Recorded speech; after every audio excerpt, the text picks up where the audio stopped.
வணக்கம். ரிச்சர்ட் டெம்ப்ளருடைய the rules of money என்ற புத்தகத்திலிருந்து ஒவ்வொரு நாளும் பணம் சேர்க்க உதவும் விதிகளை நம்ம பார்த்துட்டு இருக்கிறோம். இந்த வீடியோவில் 73, 74 மற்றும் 75வது விதிகளை நாம் பார்க்க போகிறோம். Rule 73, don't sit back. கொஞ்சம் பணம் வர ஆரம்பித்த உடனேயே, உதாரணத்துக்கு நீங்கள் ஏதாவது ஒரு முதலீடு பண்ணுறீங்க, நீங்கள் ஏதாவது ஒரு பிஸ்னஸ் பண்ணுறீங்க, உங்களுடைய வருமானத்தை அதிகப்படுத்துறதுக்கு நீங்கள் ஏதாவது ஒரு ஸ்டெப்ஸ் எடுக்கிறீங்க. இதில் நீங்கள் ஜெயிச்சிட்டீங்க, உங்களுக்கு கொஞ்சம் வருமானம் வர ஆரம்பிச்சிருச்சு. இப்படி நடக்க ஆரம்பித்த உடனேயே அந்த காலகட்டத்தில் நிறையா பேர் செய்கிற தவறு என்ன அப்படின்னா, சும்மா உட்காந்துருக்கிறது. எந்த வேலையும் செய்யாமல் சும்மா உட்காந்துக்கிறது ஒரு தவறான ஒரு செயல்.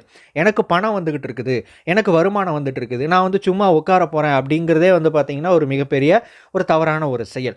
என்ன காரணம் அப்படின்னா, எந்த ஒரு கட்டத்தில் நம்ம சும்மா உட்காந்துக்கிறோமோ அந்த இடத்துலேருந்து 2 விஷயங்கள் நமக்கு நடக்க துவங்கும். ஒன்று நமக்கு வரக்கூடிய வருமானம் அப்படிங்கிறது குறைய தொடங்கலாம், அல்லது அதனுடைய அளவு அப்படியே தான் இருக்கும். அளவு அப்படியே இருந்தாலும் நம்ம செய்யக்கூடிய செலவுகள் அப்படிங்கிறது இன்னொரு பக்கம் அதிகமாகிட்டே போகும். ஸோ இந்த இடத்துல நீங்கள் ரெஸ்ட் எடுக்கக்கூடாது, நீங்கள் வாழ்க்கையை அனுபவிக்கக்கூடாது, சும்மா உட்காரக்கூடாது, ஓய்வு எடுக்கக்கூடாது அப்படிங்கிறதெல்லாம் கிடையாது. ஏன்னா இதுக்கு முன்னாடி ஆரம்பத்தில் நம்ம பார்த்த விதிகளில் உங்களுடைய வாழ்க்கையை நீங்கள் அனுபவிக்கணும் அப்படின்னு சொல்லிட்டு நம்ம பார்த்தோம்.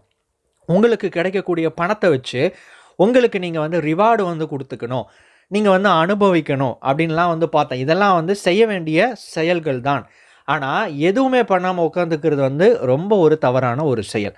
உண்மையான ஃபைனான்ஷியல் ஃப்ரீடம் அப்படிங்கிறது என்ன அப்படின்னா, எனக்கு வருமானம் வந்துட்டு இருக்குது, அல்லது நான் வேலையே செய்யாமல் நான் சும்மா உட்காந்துக்கிறேன், அந்த அளவுக்கு நான் சொத்து சேர்த்து வச்சுருக்கிறேன் அப்படிங்கிறது உண்மையான ஃபைனான்ஷியல் ஃப்ரீடம் கிடையாது.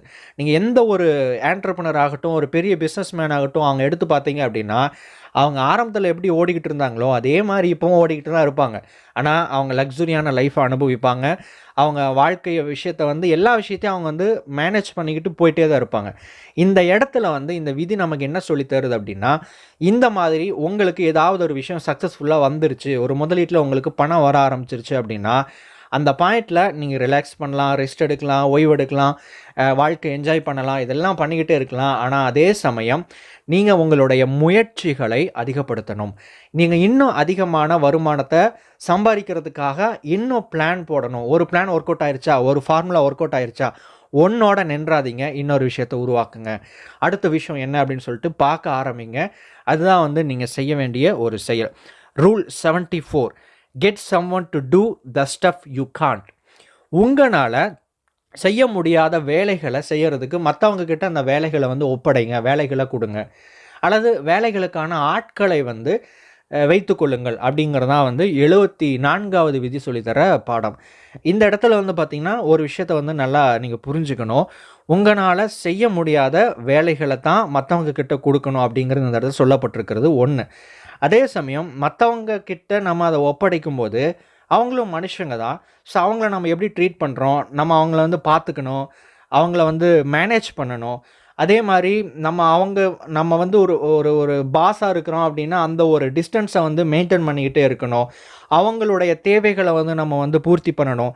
அவங்க தவறு செய்வதற்கான வாய்ப்புகள் இருக்குது, தவறு செய்தாலும் அவங்கள மன்னிக்கணும். இந்த மாதிரி பல்வேறு விஷயங்களை இந்த இடத்துல மேனேஜ்மெண்ட்டுங்கிற ஒரு விஷயத்துக்கு மக்களை கையாள்வதற்கு நீங்கள் முக்கியத்துவம் கொடுக்கணும். ஒன்று.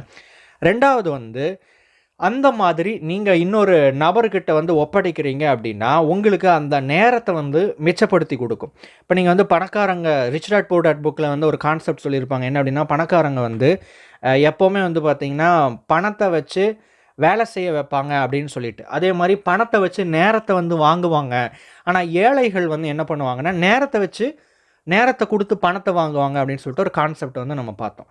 இந்த இடத்துல ஏன் இன்னொருத்தங்க கிட்ட நம்ம வேலையை கொடுக்கணும் அப்படின்னா, நமக்கு நேரத்தை வாங்கணும் அப்படிங்கிற ஒரு கான்செப்டுக்காக. நேரத்தை வாங்கும்போது அந்த நேரத்தை நம்ம வேறு விதத்தில் பயன்படுத்தும் போது, நம்ம இன்னும் அதிகமான பணம் சம்பாதிக்கிறதுக்கான வழிகளை நம்ம முயற்சி பண்ணும்போது அது நமக்கு பணத்தை கொடுக்கும். அப்படிங்கிறதுக்காக தான் நீங்கள் உங்களால் செய்ய முடியாத வேலைகளை மற்றவங்க கிட்ட ஒப்படைக்கணும் அப்படின்னு சொல்லிட்டு 74வது விதி சொல்லுது. Rule 75, know yourself, solo, duo or team player. முதல்ல உங்களுடைய பலம் என்ன, பலவீனம் என்ன அப்படிங்கிறத உங்களுக்கு நீங்கள் தெரிஞ்சிருக்கணும். ஏன் இந்த பலம் பலவீனத்தை பற்றி தெரிஞ்சிருக்கணும் அப்படின்னா, நீங்கள் எப்படி இருந்தாலும் ஒர்க் பண்ணி ஆகணும். ஒரு சிலர் வந்து பார்த்தீங்கன்னா, தனிமை விரும்பிகளாக இருப்பாங்க. ஒரு சில நபர்கள் வந்து பார்த்தீங்கன்னா, மத்தவங்களோட பழகுவதற்கு ஓப்பனா இருப்பாங்க. ஸோ இந்த மாரி இருக்கக்கூடிய நபர்கள் வந்து அவங்களுடைய கேரக்டர சார்ந்ததாக இருக்கும். ஸோ ஒருத்தங்க வந்து தனிப்பட்ட முறையில தனியாகவே வேலை செய்யணும் அப்படிங்கிறது சிலருக்கு வந்து அந்த கேரக்டர் இருக்கும். அவங்க அப்படி வேலை செய்யும்போது அது வந்து அவங்களுக்கு பெஸ்ட்டா ஒர்க் அவுட் ஆகும். ஒரு சில பேர் வந்து பார்த்தீங்கன்னா, ஒரு நபர் அல்லது 2 நபர்களோடு சேர்ந்து ஒரு பார்ட்னரா வந்து ஒர்க் பண்ணுவாங்க. அது அவங்களுக்கு ஒர்க் ஆகும். ஒரு சில நபர்களுக்கு வந்து டீம் ஒர்க் வந்து தேவைப்படும். 1, 2 பேர்லாம் ஆகாது. ஒரு டீம் வந்து அவங்களுக்கு தேவைப்படும். அப்போ நீங்க வந்து எப்படிப்பட்ட நபர் அப்படிங்கிறத முதல்ல கண்டுபிடிக்கணும். இத கண்டுபிடிச்சு உங்களால வந்து டீமா ஒர்க் பண்ண முடியுதா?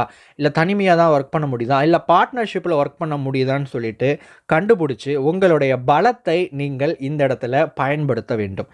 உங்களுடைய ஸ்ட்ரென்த்த யூஸ் பண்ணும்போது, அது வந்து உங்களுக்கு ரொம்ப எளிமையா இருக்கும். ஏன்னா, அது உங்களுடைய இயல்புத்தன்மை சார்ந்ததாக இருக்கும். உங்களுடைய கேரக்டரோடு ஒத்துப்போகும்போது, நிச்சயமா நீங்க செய்யக்கூடிய செயல்கள், நீங்க எடுக்கக்கூடிய ஸ்டெப்ஸ் எல்லாமே வந்து பார்த்தீங்கன்னா, சக்சஸ்ஃபுல்லாக வரும். அடுத்த வீடியோல 76வது விதியோடு உங்களை சந்திக்கிறேன். தேங்க்ஸ் ஃபார் வாட்சிங்.